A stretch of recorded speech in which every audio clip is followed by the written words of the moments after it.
Welcome back to 504 Road Trips. Today we continue our drive south on I-95 in Pennsylvania, starting out at mile 11 in Tinicum Township, just outside the Philadelphia city limits. The township is often called Tinicum Island or just the island, although it's not an island, surrounded only on 3 sides by water. The township contains half of the Philadelphia International Airport, which is off to our left, and has a population of 3,983 as of the 2020 census. There are 8 hotels within the township, with 1,610 rooms for rent, which could conceivably double the population of the township with temporary residents, with all rooms at maximum occupancy. Scott Paper Company, when it was still an independent business, had its headquarters in Scott Plaza, now known as International Plaza, in Tinicum Township. Not to be confused with the Michael Scott Paper Company, Scott was known for tissues and paper towels, and has been owned by Kimberly-Clark since 1995. Legend has it that the Stromboli was created in 1950 at Romano's Italian Restaurant and Pizzeria in Tinicum Township by Nazareno Romano. According to his grandson, Peter Romano, the name was suggested by William Schofield, who took inspiration from the 1950 movie Stromboli, starring Ingrid Bergman. I'm not entirely sure what a Stromboli is. I always thought it was the machine that resurfaces the ice in a hockey rink. We're also in Delaware County now, which had a population of 576,830 as of the 2020 census, making it the 5th most populous county in Pennsylvania.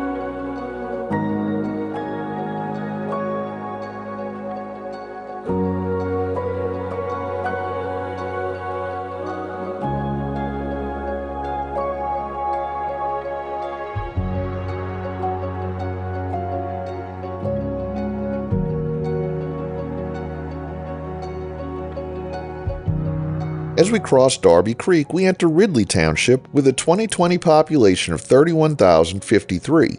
Ridley Township is a primarily residential community, so there aren't many tourist attractions, but it does have Stringer's Waterfront, a bar and American restaurant overlooking a small lake at the confluence of Darby Creek and the Delaware River, and on the edge of the John Hines National Wildlife Refuge.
Here we see an interchange with the southern terminus of Interstate 476. I-476 reaches northward 132 miles to terminate at a junction with US 11 in Clark's Summit, crossing I-76, I-276, I-78, and I-80 along the way, and making multiple connections with I-81 near its northern terminus. You can see the northern terminus of I-476 in road trip number 1002.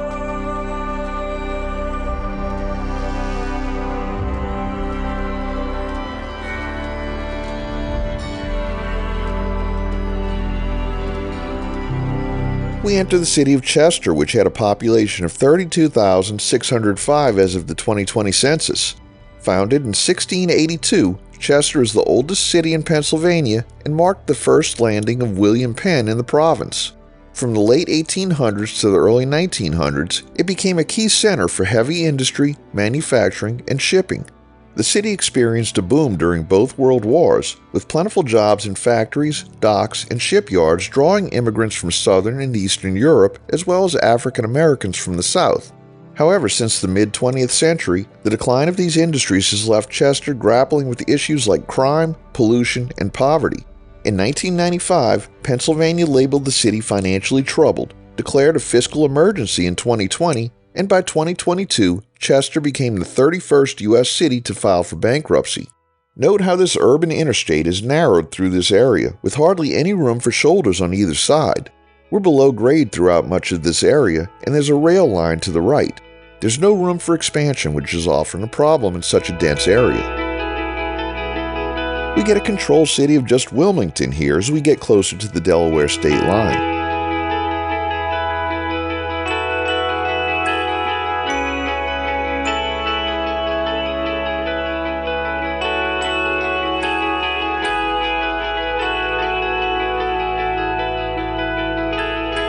We pick up a concurrency with US Highway 322 here, which connects Cleveland, Ohio with Atlantic City, New Jersey.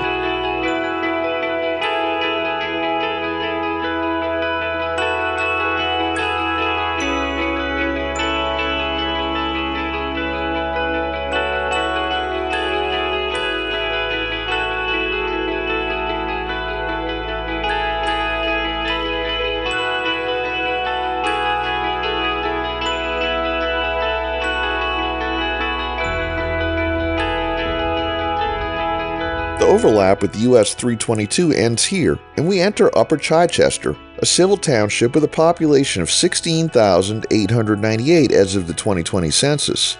Chichester was one of the first settlements within the land grant of Pennsylvania. Chichester was split into Upper and Lower Chichester in 1700.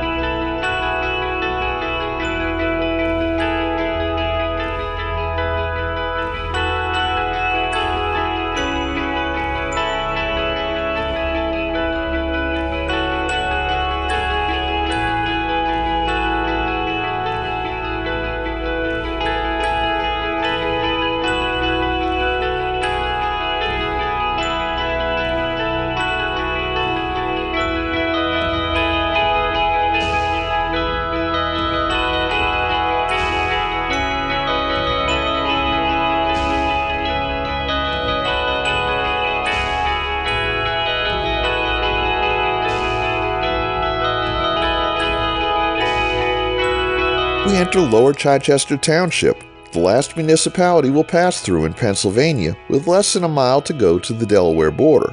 Lower Chichester had a population of 3,425 as of the 2020 census. We conclude today's video as we cross the state line into Delaware. Thanks for watching. We'd like to give special thanks to our channel members listed at the end of the video. You can also help support our channel for as little as $1 a month and get early access to our regular videos. Or it doesn't cost you anything at all to give us a thumbs up, share on social media, subscribe, leave a comment below, and join us for our next 504 road trip.